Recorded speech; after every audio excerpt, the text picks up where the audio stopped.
Dernière partie de ce chapitre sur les défaillances des marchés, une partie qui s'intitule Sur les marchés, l'information n'est pas parfaite, ce qui a des conséquences sur les prix et les quantités échangées.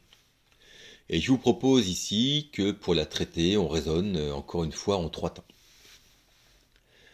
Dans le modèle du marché en situation de concurrence, nous avons posé une hypothèse très irréaliste, la parfaite information.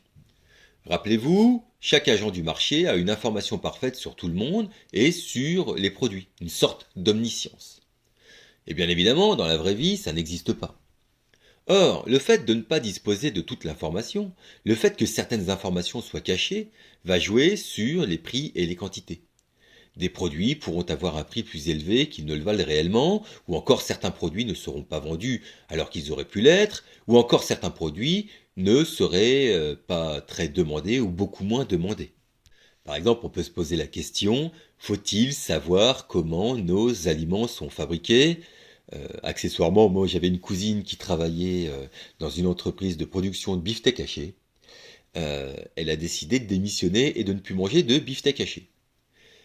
C'est le problème en tout cas de l'asymétrie d'information, du terme asymétrie qui veut dire qui n'est pas symétrique. Merci beaucoup pour cette intervention. Il existe plusieurs cas d'asymétrie d'information, mais les deux plus connus sont ceux de sélection adverse et d'aléa moral. Commençons par le problème de sélection adverse. Et l'exemple classique qui est utilisé pour le traiter, c'est celui du marché de la voiture d'occasion.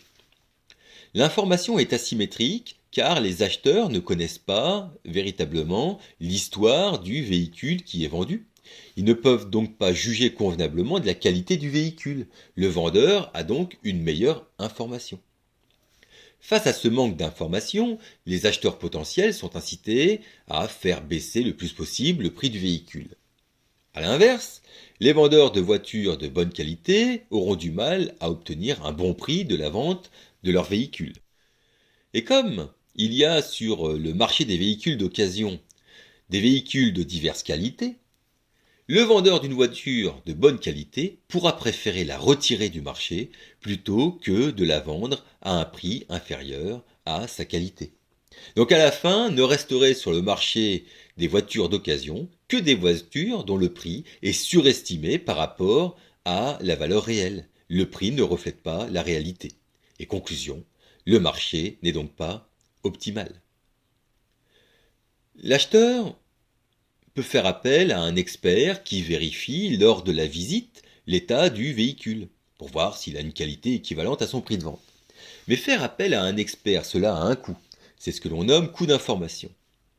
Et il est parfaitement possible que l'expert permette de faire baisser le prix, mais le coût de l'expert s'ajoutera pour l'acheteur au prix d'achat du véhicule. Dans ce cas, le véhicule coûte quand même plus cher qu'il ne vaut réellement. Et même, il y a le cas où l'expert demande une baisse des prix, que refuse le vendeur, qui sait qu'il pourra arnaquer quelqu'un d'autre plus tard. Donc l'acheteur a payé un expert pour rien.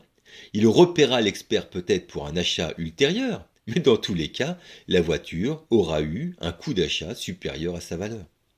Le fonctionnement du marché, en présence d'asymétrie d'information, n'est donc pas optimal.